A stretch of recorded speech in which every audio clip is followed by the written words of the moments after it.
Demonetization has been good and bad, I would say.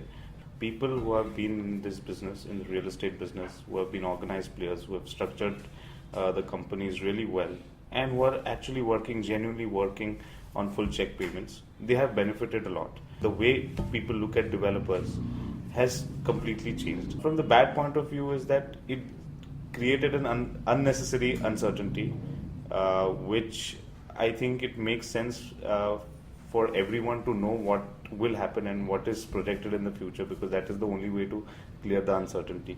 We might see a shakeout. We might see a lot of conservation into the projects being launched, as I said earlier. But beyond that, I don't see a lot of problem, especially in Maharashtra, at least, where real estate is quite transparent. In major cities, people have been used to making sure that the things are right in place. The movement has slowed down marginally. We still see, I typically look at movement based on the walk-ins that happen on the site, because to me those are serious buyers. Yeah. Maybe the phone calls and the emails might have reduced, but the walk-in is genuinely strong on the site. So I feel it has just held up the decision of buying maybe for 15-20 days before the uncertainty clears, but the interest level is quite high. Pune is very well connected.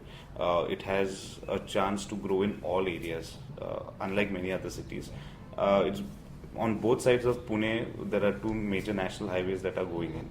So everything that is happening around the fringe of the national highways is something to look at. Wakad and Hinjawadi have already been established destinations, but Bugao is on the western corridor through to Chandni Chowk. It's about a 5-kilometer drive. Then we have Khed Shivapur, which is towards Kolhapur. Then we have Manjri, we have Vagoli, and then areas which are around Chakan. So I think those are the areas where Pune is growing rapidly. The good part is that the new PMRDA that has come in, it has given the surrounding villages a chance to have a better infrastructure. And with a better infrastructure and a faster delivery of infrastructure, I think the areas become very favorable to do regular housing project. Pune, all suburbs are satellite suburbs. They are very self-sufficient. If you have noticed that every suburb will have its own hypermarket, it develops very quickly. And I think that is a trend all around Pune. So any new suburb comes in, I think within a year the infrastructure for daily needs is already set up. Yes, there are some areas which may not have that, but our experience tells us by the time our project is complete, the infrastructure is in place.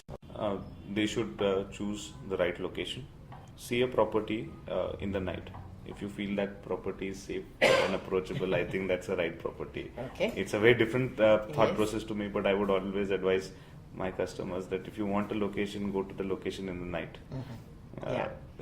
That is one aspect. The other aspect is arrange your home loans correctly.